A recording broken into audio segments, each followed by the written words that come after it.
السلام علیکم مولانا صاحب۔ والسلام ورحمۃ اللہ وبرکاتہ۔ جی کیا ٹاپک ہے آج کا؟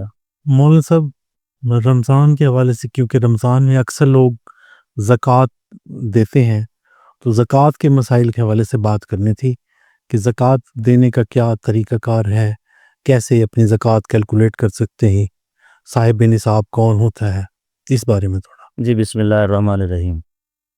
دین اسلام کے جہاں فرائض ہیں، نماز ہے، حج ہے، روزہ ہے، اسی طرح زکوٰۃ بھی جو ہے وہ فرض ہے، اللہ کی طرف سے حکم ہے۔ قرآن مجید میں جہاں جہاں نماز کا ذکر آیا ہے، اکثر جگہ پہ زکوٰۃ کا بھی ساتھ ہی ذکر آیا ہے۔ تقریباً قرآن مجید میں 32 جگہ زکوٰۃ کا ذکر آیا ہے، اور زکوٰۃ جو ہے وہ مسلمانوں پر فرض ہے۔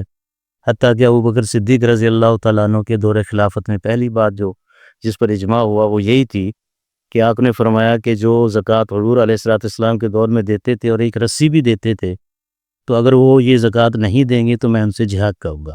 زکوٰۃ کی اتنی حیثیت ہے یعنی کہ، اور قرآن مجید کی ایک اور آیت کریمہ ہے جس کا مفہوم یہ ہے کہ جو لوگ سونا چاندی کو، مال و دولت کو خزانہ بنا کے رکھتے ہیں، تو کل قیامت کے دن دنیا میں بھی اس کا وبال ہوگا، اور کل قیامت کے دن ان سونا چاندی کو پگھلا کر اس کے ماتھے پر، پہلو میں، پشت پر اس کو داغ لگایا جائے گا۔ اتنا شدید اس کا جو ہے گناہ ہے۔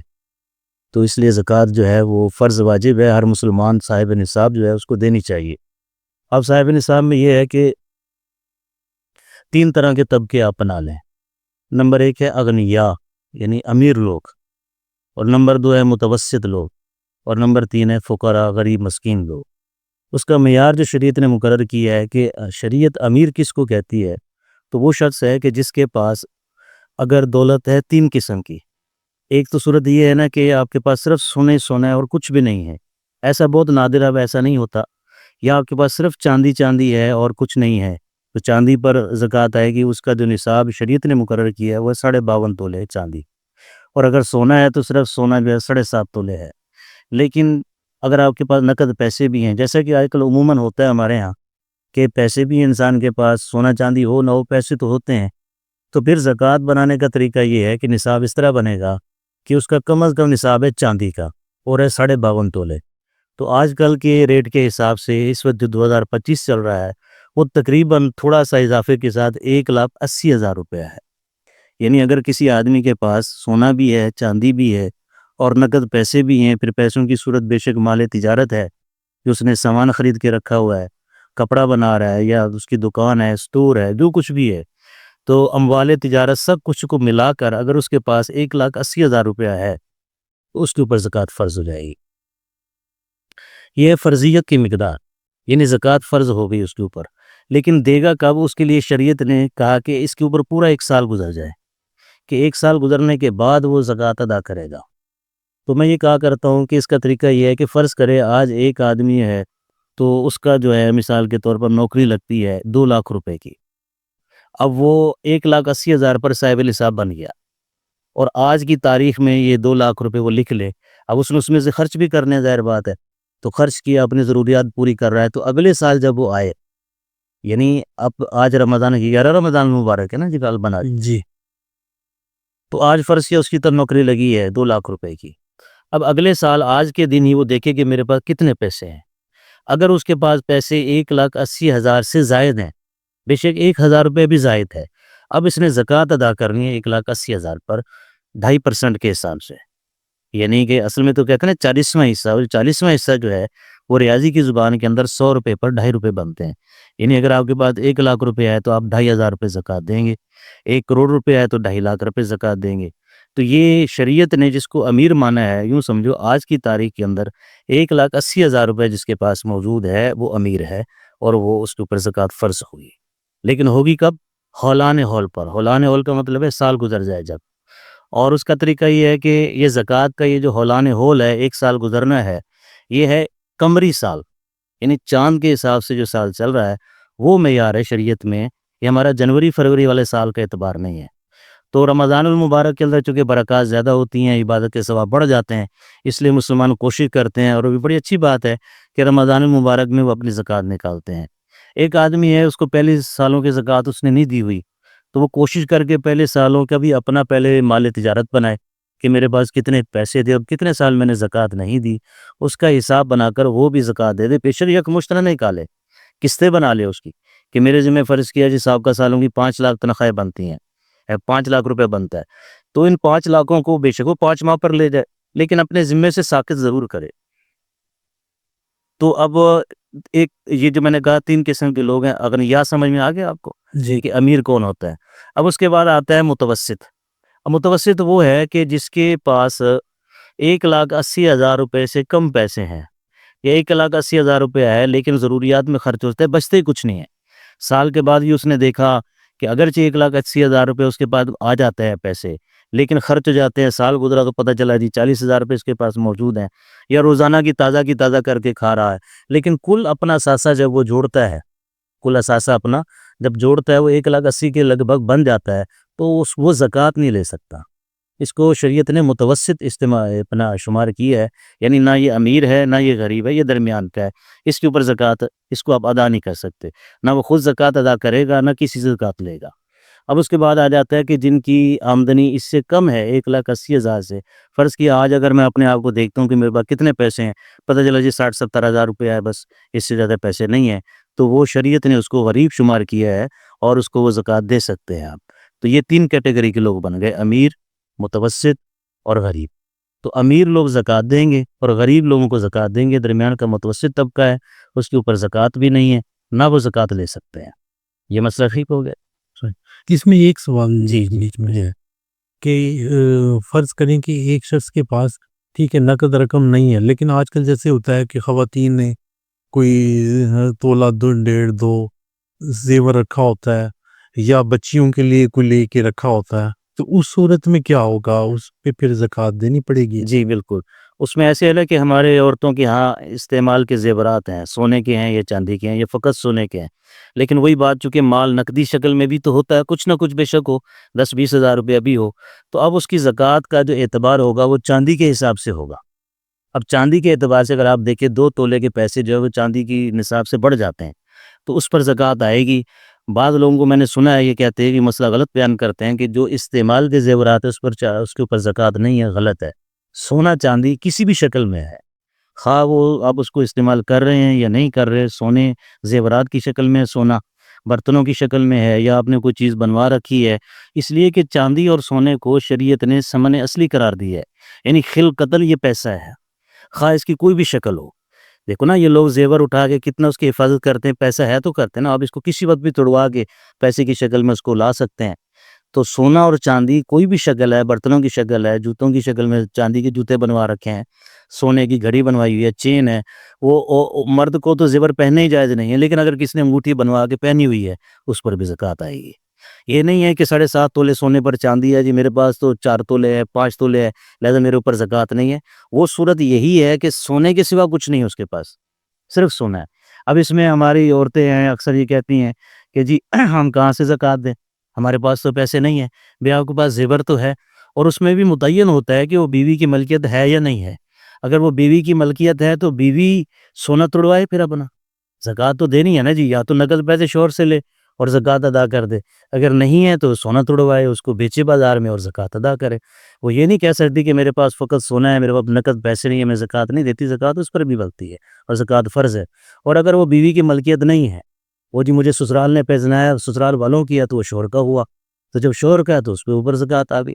تو زکوٰۃ بہرحال جو ہے شریعت نے معیار جو مقرر کیا ہے سونے چاندی کو، کہ سونا چاندی ہو، زیورات ہوں اور پیسے بھی ہوں نقدی، تو پھر چاندی کا حساب ہی معتبر ہوگا۔ اس لیے میں نے آپ کو چاندی کا نصاب بتایا کہ چاندی کے نصاب 52.5 تولے چاندی کی جو پیسے ہیں وہ 1,80,000، ویسے تو 79,800 کچھ روپے ہیں غالباً، تو میں راؤنڈ فگر کر جو اس کو کہہ رہا ہوں کہ 1,80,000 کے جس کے پاس زیورات ہیں اس کے اوپر زکوٰۃ فرض ہے۔ ٹھیک جی اچھا، اس میں ایک اور سوال کہ کیا اپنے رشتہ داروں میں، بہن بھائیوں میں اور والدین میں اگر کوئی غریب ہے اور اس پر زکوٰۃ لگتی ہے تو اس کو ادا کر سکتا ہے؟ اس میں آپ اصول یہ سمجھ لیں کہ انسان کے جو اصول اور فروع ہیں، اصول اور فروع کا مطلب ہے کہ انسان کا باپ، اس کا دادا، پردادا، لکڑدادا، انسان کی والدہ، اس کی دادی، اس کی نانی، نانی کی پرنانی، یہ ہے اصول، اس کو کہتے ہیں۔ اس طرح فروع میں آ جاتا ہے بیٹے ہیں، پوتے ہیں، پڑپوتے ہیں، جی بیٹی ہے، پھر اس کی اولاد جو ہے نواسے ہیں یا نواسی ہیں، ان کو زکوٰۃ نہیں لگتی. تو جو انسان کے اصول اور فروع نہ ہوں، مثلاً بھائی ہے سگا اور وہ غریب ہے، آپ اسے زکوٰۃ دے سکتے ہیں. بہن ہے سگی اور غریب ہے، مستحق زکوٰۃ ہے، آپ اسے زکوٰۃ دے سکتے ہیں، بے شک وہ کسی دوسرے شہر میں کیوں نہ ہو. اپنے رشتہ داروں کو زکوٰۃ دینا یہ افضل ہے. ویسے تو یہ ہے کہ شریعت میں کہ ایک اپنا شہر چھوڑ کر آپ دوسرے شہر میں زکوٰۃ نہیں بھیج سکتے، یہ مکروہ تنزیہی ہے. لیکن اگر وہ رشتہ دار ہیں تو وہ تو زیادہ افضل بات ہے کہ سب سے پہلے زکوٰۃ رشتہ داروں کو دینی چاہیے جو مستحق زکوٰۃ ہے. وہ بھائی آ گیا، بھابھی ہے، ہیں جی، بیوہ بھابھی ہے آپ کی، بہن ہے، تو یہ ان کو انسان زکوٰۃ دے سکتا ہے. لیکن جو اصول اور فروع ہے، باپ، دادا، پردادا، ہیں جی، دادی، نانی، پرنانی وغیرہ ساری، ان کو زکوٰۃ نہیں ہوتی. اس طرح بیٹا ہے، بیٹے کی بیٹا ہے، آگے اولاد ہے، ان کو زکوٰۃ نہیں دے سکتا. اصول اور فروع کو نہیں دے سکتا. اس کے علاوہ ہر رشتہ دار کو زکوٰۃ دی جا سکتی ہے. اگر اچھا آپ نے زکوٰۃ باقاعدہ کیلکولیٹ نہیں کرتے لیکن زکوٰۃ کی نیت سے پیسے دیتے رہتے ہیں اور آپ کے اندازے کے مطابق آپ زیادہ دے دیتے ہیں، تو کیا اس طرح ہاں، زکوٰۃ اگر اندازے، مثلاً مثال کے طور پر مجھے پتہ ہے کہ ہولانِ ہول ہوگا، الحمدللہ میرا بزنس اچھا ہے تو میرے پاس پیسے ہوں گے، تو میں ابھی سے تھوڑے تھوڑے کر کے پیسے زکوٰۃ کے دینا شروع کروں، تو اس کو انسان لکھتا جائے، اوریجنل لکھتا جائے کہ میں نے اتنے پیسے زکوٰۃ کی مد میں پورا سال گزرنے پر، فرض کہ اس نے کیلکولیٹ کیا کہ میں نے 2 لاکھ اب تک میں دے چکا ہوں اور زکوٰۃ کی نیت سے ہی اس نے دیے ہیں. اب سال گزرنے کے بعد پہلے وہ اپنے پورے بزنس کا نکالے کہ میرے پاس پیسے کتنے ہیں جس پر زکوٰۃ بنے گی. اس کا طریقہ کار یہ ہے کہ مثلاً ایک آدمی کپڑے کا تاجر ہے، اب وہ سب سے پہلے دیکھے کہ میں نے بازار کا قرضہ کتنا دینا ہے. اس نے مثلاً دھاگا اٹھایا ہوا ادھار پر، ہیں جی، کوئی کسی سے کا مال لیا تو اس کو پیسے ادا کرنے ہیں، تو سب سے پہلے اپنے کل مالیت کو جوڑنے سے پہلے قرضہ بھی لکھ لے سائڈ پر، پھر کل مالیت کو جوڑے. اور جوڑنے کا طریقہ بڑا آسان ہے، اتنا مشکل بھی نہیں ہے کہ مثلاً اس وقت نقد پیسے میرے پاس کتنے ہیں، اتنے، فرض کے 3 لاکھ روپے نقد ہے. چاندی کتنی میرے پاس ہے، اتنی ہے، اس کے پیسے بنا لیں. سونا کتنا ہے، اس کے بھی پیسے بنا لو. اس پیسے بنانے کے بعد اصل دام یہ کرنا ہے کہ جو آپ کا تجارت جس شعبے میں بھی آپ کر رہے ہیں، جیسے میں نے کہا نا مثال کے طور پہ کپڑے میں کر رہے ہیں، تو دیکھیں کہ اس وقت میرے پاس کپڑا کتنا پڑا ہوا ہے، تیار کتنا ہے، خام مال کتنا ہے، دونوں کا حساب کرنا ہے آپ نے.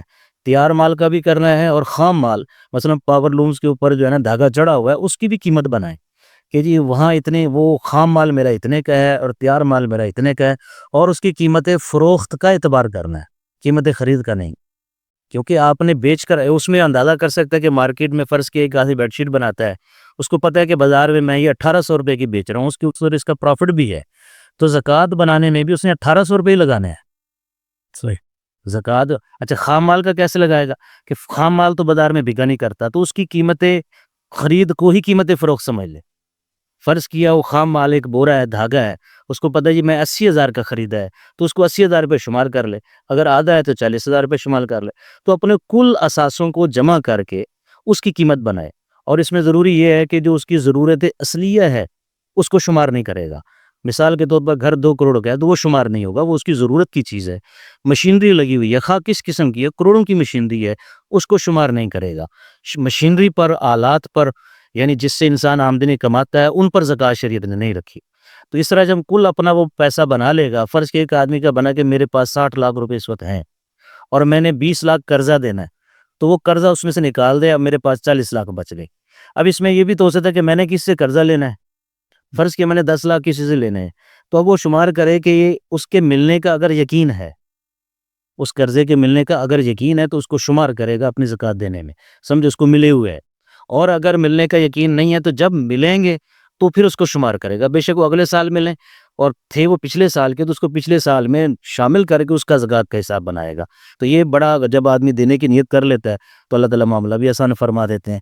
تو یہ سارا نظام بنا کر فرض کیا اس کے 50 لاکھ روپے بنے، 50 لاکھ پر وہ 2.5% کے حساب سے زکوٰۃ بنے. اب وہ اس نے جو پہلے زکوٰۃ ادا کی ہوئی ہے، جو آپ نے سوال کیا تھا کہ پہلے وہ پورے سال میں دیتا رہا زکوٰۃ، اب وہ دیکھیں جی میرے 2.5 لاکھ پر 2.5% جتنے بھی بنے گے پیسے، اس میں سے میرے کتنے ادا ہو گئے ہیں، جو ادا ہو گئے وہ زکوٰۃ ادا ہو گئی، جتنے بچے ہیں تو وہ زکوٰۃ دے دے مزید. اور اگر اس نے دیکھا کہ جو میں ادا کر چکا ہوں میرے زکوٰۃ سے زائد ہیں اور وہ اس پر خوش ہے کہ چلو ٹھیک ہے زائد ادا ہو گئے کوئی بات نہیں، تو یہ تو زیادہ فضل کی بات ہے کہ اصل جو اس کے ذمہ فرض تھا وہ بھی ادا کر دیا، باقی مال اس کا صدقہ بن جائے گا. بڑا آسان طریقہ ہے. تو زکوٰۃ میں ایک بات میں اور بھی عرض کر دوں، میرے ذہن میں آ رہی ہے کہ لوگ سمجھتے ہیں کہ شاید یہ وہ ایسی وہ چیز ہے. حالانکہ حقیقت میں یہ ہے کہ ہمارے اصول فقہ کے اندر ایک بحث چلتی ہے باب قیاس کے اندر، جس میں امام شافعی رحمۃ اللہ علیہ کی طرف سے اعتراض ہوتا ہے امام حنیفہ رحمۃ اللہ علیہ پر کہ اللہ تعالیٰ نے تو زکوٰۃ فرض کی ہے بکری کی شکل میں، آپ یہ فرماتے ہیں کہ اس کی قیمت بھی اگر دے دی جائے تو وہ زکوٰۃ ہو جائے گی۔ تو وہاں ایک لمبی بحث چلتی ہے، اس کا خلاصہ میں عرض کر دیتا ہوں کہ وہ فرماتے ہیں کہ اصل میں اللہ رب العزت نے ایک وعدہ فرمایا قرآن مجید میں کہ وما من دابۃ فی الارض الا علی اللہ رزقها، کہ زمین میں جو بھی جاندار ہے اس کا رزق اللہ کے ذمہ ہے۔ تو اللہ نے انسانوں کے اندر اس کے دو طریقے جاری فرمائے ہیں۔ مثلا ایک تاجر ہے، اللہ تعالیٰ نے اس کو جو صلاحیت دی ہے وہ اللہ کی طرف سے آئی ہوئی ہے نا جی۔ ایک ڈاکٹر ہے، اس کی جو آمدنی ہے، اس کو جو ذہانت دی ہے وہ اللہ تعالیٰ نے دی ہے۔ ایک انجینئر ہے، وہ انجینئر بنا اپنی ذہانت کے اعتبار سے، وہ بھی ذہانت اللہ کی دی ہوئی ہے نا۔ اس طرح ایک تاجر آدمی، اللہ تعالیٰ نے اس کو تجارت کے اصول اور ضوابط سمجھا دیے ہیں، رموز سمجھا دیے ہیں، جس بنا پر وہ زکوٰۃ دے رہا، اپنا وہ تجارت کر رہا ہے اور مال کما رہا ہے۔ تو اللہ تعالیٰ نے گویا کہ ان کے ساتھ وعدہ اس طرح پورا کیا کہ ان کو تجارت میں لگا دیا، کسی کو ڈاکٹری میں لگا دیا، کسی کو انجینئرنگ میں لگا دیا۔ تو اللہ نے ان کے ساتھ جو رزق کا وعدہ کیا تھا، سمجھو ان کے ساتھ براہ راست اللہ نے پورا کر دیا۔ اب آ جاتے ہیں جو فقراء اور مساکین ہیں، تو گویا کہ اللہ رب العزت نے ان کا رزق ان مالداروں کے رزق کے ساتھ جوڑ دیا ہے۔ تو وہ یوں سمجھے زکوٰۃ دینے والا کہ اللہ پاک نے مجھے جو 1,00,000 روپیہ دیا ہے، اس میں 2,500 اللہ نے مجھے غریب کے میرے حوالے کیے ہیں، کہ یہ 1,00,000 جو میں تجھے دے رہا ہوں، اس میں 2,500 تیرے نہیں ہیں، یہ غریب کے ہیں، یہ تیرے ذمہ جو زکوٰۃ لگی۔ اس لیے تو اللہ تعالیٰ نے اتنی سخت وعید فرمائی ہے۔ یوں سمجھ لیں کہ مجھے ایک آدمی آپ مجھے دیتے ہیں جی 1,00,000 روپے آپ لے جائیں، اس میں 2,500 روپے اکرم کے آپ اس کو پہنچا دینا۔ اب میں اکرم کو پیسے نہیں پہنچاتا، خود ہی استعمال کر کے کھا جاتا ہوں، تو میں نے ظلم کیا نا۔ تو اسی طرح آپ اس فلسفے کو سمجھیں زکوٰۃ کے، کہ زکوٰۃ کے اندر ہمارے پاس جو کل پیسے ہیں اس میں 2.5% اللہ نے غریبوں کا رزق ہمارے پاس پکڑا دیا ہے، کہ ہے یہ اصل میں غریبوں کا رزق ہے، میں تمہیں دے رہا ہوں، تم اپنے ہاتھوں سے ان کو دو، تاکہ معاشرے میں ایک تو یہ جو غربت ہے وہ کم ہو، دوسرا بھائی چارہ بھی پیدا ہو، اور تم اس کو اپنا نہ سمجھنا کہ میں احسان کر رہا ہوں۔ احسان تو غریب کا ہے کہ اس کا رزق اللہ نے تمہارے ذریعے دلوا رہے اور تمہیں مفت کا ثواب اللہ تعالیٰ دے رہے ہیں۔ تو اس لیے زکوٰۃ جو ہے نا، یہ سوچ کر ادا کرنی چاہیے کہ یہ ہمارے مال کا حصہ ہی نہیں ہے، اور اگر ہم زکوٰۃ ادا نہیں کریں، خدا نخواستہ وہ زکوٰۃ ادا نہیں کرتا، تو اس بات کا یقین رکھے کہ وہ اپنے مال کو جو ہے وہ خراب کر رہا ہے، اپنے مال کے اندر غیر کا حق شامل کر کے اس کے اوپر ظلم کر رہا ہے، اپنے اوپر ظلم کر رہا ہے۔ اس کے اوپر کیا ظلم کر رہا ہے؟ اپنے اوپر ظلم کر رہا ہے۔ اس لیے اللہ نے قرآن مجید میں، جیسے میں نے شروع میں عرض کیا، یہ فرمایا ہے کہ وہ کل قیامت کو یہ سونا اور چاندی پگھلا کر جو ہے نا، اس کے ماتھے کو داغا جائے گا، اس کی پشت کو داغا جائے گا، اس کے پہلو کے اوپر داغدار کیا جائے گا، سب تداغ ہوگا۔ تو اس لیے بڑے شرح صدر کے ساتھ پورا حساب کر کے زکوٰۃ کو جو ہے نا ادا کرنا چاہیے، تاکہ ہمارا مال پاک اور صاف ہو جائے۔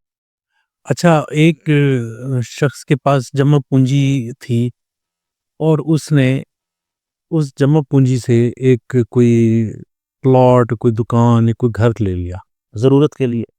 اب لے لیا بھی، یہ محفوظ ہو جائے، میری جمع پونجی چلے جی، میں میرے پاس رہے، اس کا بھی ہو جائے گی۔ اس میں بھی دو شکلیں ہیں، کہ اگر اس نے انویسٹ کی نیت سے لیا ہے، کہ انویسٹمنٹ کرنے کے لیے نہیں، ظاہر ہے وہ تجارت کا مال بن گیا، لیکن اگر اس نے اس لیے لیا ہے کہ میں چلو میرے 4 بچے ہیں، ان کو میں کل گھر بنا کر دوں گا، تو پھر وہ اس کے اوپر زکوٰۃ نہیں آئے گی۔ اسی سے ریلیٹڈ یہ بھی ہے کہ ایک آدمی پلاٹنگ کا کام کرتا ہے، ذمہ دار، اپنی زمین کو اس نے پلاٹ بنا کے بیچنے کی نیت کر لی۔ اب اگر اس وقت اس کی کل مالی شمار کریں، وہ تو کروڑ اربوں روپے میں بنے گی، لیکن اس پر فقہا فرماتے ہیں کہ جو اس نے پلاٹ بیچ کر پیسے حق حاصل کر لیے، ان پیسوں پر زکوٰۃ آئے گی۔ جب تک وہ نہیں بکے تب تک نہیں پیسے آئیں گے۔ اس طرح ایک مثال، ایک آدمی کہتا ہے میں نے اپنی بچی کی شادی کرنی، اس کی جہیز تیار کر رہا ہوں، اور جہیز میں تیاری کے لیے اس نے 16-17 لاکھ جمع کر لی، زکوٰۃ آئے گی ہر حال میں۔ اچھا، زکوٰۃ اس کے اوپر ہر حال میں آئے گی، ان 16-17 لاکھ کی زکوٰۃ ادا کرے گا۔ باقی پیسے جو بچیں گے وہ سنبھال کے رکھے، کوئی جہیز میں فرق تو نہیں آیا نا۔ یہ دل کی تسلی ہے۔ دیکھو نا، اگر مجھے کوئی آدمی کہتا ہے مول صاحب میں آپ کو 1 کروڑ روپیہ دیتا ہوں، لیکن اس شرط پر دوں گا کہ 2.5 لاکھ روپیہ آپ صدقہ کریں گے، تو میں تو خوشی سے لے لوں گا، چل کروڑ تو دینا بھائی، 2.5 لاکھ کون سی بات، کیونکہ یہ نسبت اتنی چھوٹی سی ہے کہ 1 کروڑ ہوگا تو آپ 2.5 لاکھ دیں گے نا۔ تو 2.5 لاکھ دینا کروڑ والے کے لیے آسان ہے، 1 لاکھ والے کے لیے 2,500 دینا آسان ہے، 100 روپے جس کو مل رہا ہے اس کو 2.5 روپے دینا آسان ہے۔ تو اس طرح آدمی کہتے ہیں جی بچیوں کی شادی کے لیے پیسے جمع کر رہے ہیں، ٹھیک ہے کر رہے ہیں، سارے پیسے تو اللہ پاک نہیں مانگ رہے نا۔ 20 لاکھ آپ نے جمع کیا، 2.5% کے حساب سے زکوٰۃ دے دیں، تو زکوٰۃ بہرحال آئے گی اس کے اوپر۔ اچھا، آپ مثلا بازار گئے اور آج کل بازار میں کوئی آپ کو مستحق کے نظر آتا ہے، جی، بزرگ کوئی غریب کہ بظاہر آپ کے اسیسمنٹ میں وہ مستحق ہے زکوٰۃ کا، تو کیا اب اس کو آپ ویسے ہی زکوٰۃ کی نیت سے دے سکتے ہیں، یا آپ کو لازم ہے کہ اس کی تحقیق میں جائیں؟ نہیں اگر تو دیکھو نا اب پتہ چل تو جاتا ہے نا اس حساب حال سے ہی، تحقیق کر لیں تو بہتر ہے، لیکن اگر نہیں بھی کر رہے تو آپ اسے زکوٰۃ دیتے ہیں مستحق سے، کیونکہ یہ سے پتہ چل رہا ہے نا ادا ہو جائے گا انشاءاللہ۔ اور زکوٰۃ میں یہ بھی بات ذہن میں رہے کہ زکوٰۃ تب ادا ہوگی جب مستحق کے زکوٰۃ اس پر قبضہ کر لے، وہ خود قبضہ کر لے یا اس کا وکیل قبضہ کر لے۔ اب جو مدارس کو زکوٰۃ دی جاتی ہے نا اس کے اندر یہی صورت بنتی ہے نا کہ وہ جو مدرسے کا محتمم ہوتا ہے وہ گویا کہ وکیل بنتا ہے کہ میں آپ کی زکوٰۃ کو مستحق تک پہنچا دوں گا، اور وہ پہنچاتے بھی ہیں پھر، کیونکہ ماشاءاللہ طالب علموں کو جو مستحق طلباء آتے ہیں جن کے اوپر زکوٰۃ خرچ کرنا بنتی ہے اور ان کے اوپر وہ خرچ کرتے ہیں، تو گویا کہ آپ کی زکوٰۃ صحیح مصرف میں ادا ہو گئی۔ لیکن اگر آپ کسی رفاہی ادارے کو دیتے ہیں کہ جی ہم ہسپتال بنا رہے ہیں، ہم دوائیاں لے کر دے رہے ہیں، یہ اب اس میں کہاں یہ تحقیق ہوتی ہے کہ جس کو یہ دوا جا رہی ہے وہ مستحق بھی ہے یا نہیں ہے؟ تو تحقیق نہیں ہوتی، لوگوں کو مسائل کا پتہ نہیں ہوتا، وہ اپنی زکوٰۃ ضائع کر بیٹھتے ہیں۔ اس لیے زکوٰۃ کے اندر ضروری ہے کہ پہلے آپ ڈھونڈیں کہ یہ زکوٰۃ پر مستحق ہے یا نہیں ہے۔ جب مستحق ہو تو اس کو زکوٰۃ دے، بتانا ضروری نہیں ہے کہ میں آپ کو زکوٰۃ دے رہا ہوں، اس کا قبضہ شرط ہے۔ اس لیے زکوٰۃ کا پیسہ مسجد میں نہیں لگ سکتا، کیونکہ مسجد اللہ کے قبضے میں ہے، اللہ کا گھر ہے، تو گویا کہ وہ آپ نے تو کسی کو قبضہ نہیں کروایا زکوٰۃ کا، تو زکوٰۃ ادا بھی نہیں۔ ہاں اس کے لیے صدقات خیرات اور ہیں۔ اس طرح زکوٰۃ سید کو بھی ادا نہیں ہوتی، کہ جو سید ہے اس کو زکوٰۃ نہیں دی جا سکتی۔ پھر سوال پیدا ہوتا ہے غریب سید کی آپ مدد کیسے کریں گے؟ تو اس کا طریقہ بھی آپ ہدایہ دیں، اس کو ہدیہ دیں، نہ صدقہ لگتا ہے ان کے اوپر، نہ زکوٰۃ لگتی ہے، آپ ان کو ہدیہ تو دے سکتے ہیں نا، تو آل رسول کو ہدیہ دینا چاہیے، ہمارے ایمان بڑھے گا اس سے انشاءاللہ۔ اچھا مولانا صاحب، جیسے حکومت وقف ہے وہ آپ کے بینک اکاؤنٹ سے زکوٰۃ ایک طرح سے زبردستی لے لیتی ہے، جی تو آج کل پتہ نہیں ہوتا کہ وہ کیسے خرچ کرتے ہیں۔ وہ نہ دیں، وہ زکوٰۃ نہیں ہوگی، اچھا، زکوٰۃ اور اگر انہوں نے لے لیے ہے، کاٹ لی، آپ کو دوبارہ دینی پڑے گی، آپ کو دوبارہ دوبارہ دینی پڑے گی۔ وہ کیوں کاٹتی ہے حکومت پیسے؟ نہیں کاٹنے چاہیے ان کو۔ حکومت تو خود ہے، وہ یوں سمجھے حکومت تو خود ہی یتیم بنی بیٹھی ہے، یتیم اور مسکین سچے ہیں۔ جو پہلے جیسے حضرت ابوبکر صدیق رضی اللہ عنہ نے زکوٰۃ کے لیے جہاد کیا، یا تو پہلے تو حکومت وقت ہی خود لیتی تھی نا زکوٰۃ ہی، اور امت وقت پھر پوری آگے پہنچاتی بھی تو تھی نا، امانت اور دیانت۔ یہ تو ایک شک ہے نا کہ وہ نہیں لیتے، ہو سکتا ہے وہ صحیح خرچ کرتے ہوں جیسے زکوٰۃ۔ لیکن ہمارے جو معروضی حالات ہیں، آپ مجھے بتائیں آپ کے خیال میں ہماری حکومت جو ہم سے زکوٰۃ کے پیسے کٹوتی کرتی ہے، آپ نے کبھی عام خیال یہی ہے کہ وہ نہیں ہے نا، اس عام خیال سے بچتے اسے کہو جی ہم خود ادا کریں گے، اور اگر آپ تو یا نہیں ہو، نہیں، ہاں جی دیکھیں نا، اگر آپ اس کو کوڈ کر دیں گے، دیکھیں حضرت ابوبکر صدیق رضی اللہ تعالیٰ عنہ بھی تو زکوٰۃ وصول کرتے تھے، تو آپ کو صرف زکوٰۃ والے مسئلے میں دین یاد آتا ہے۔ دیکھیں نا، میں اس آدمی کے لیے کہہ رہا ہوں جو بحث کرتے نا خواہ کہ جی حکومت کا لینا زکوٰۃ ٹھیک ہے اس لیے کہ حضرت ابوبکر صدیق رضی اللہ عنہ نے لی ہے، تو اگر آپ یہ کمپیئر کرتے ہیں، اب آپ مجھے سیاست میں لے جا رہے ہیں، تو پھر بات یہ ہے کہ باقی احکامات میں حکومت کہاں ہے؟ یہ آپ کی بات بچا، لیکن اگر کسی شخص کے اکاؤنٹ نہیں ادا ہو تو اس نے دوبارہ دینے پڑیں گے، اس کو زکوٰۃ دینی پڑے گی دوبارہ۔ اچھا، ویسے مجھے یہ نہیں پتا حکومت کس مد میں کاٹتے، مطلب میں بینک میں پیسے رکھتا ہوں، میرے تو کبھی حکومت نے نہیں کاٹے پیسے۔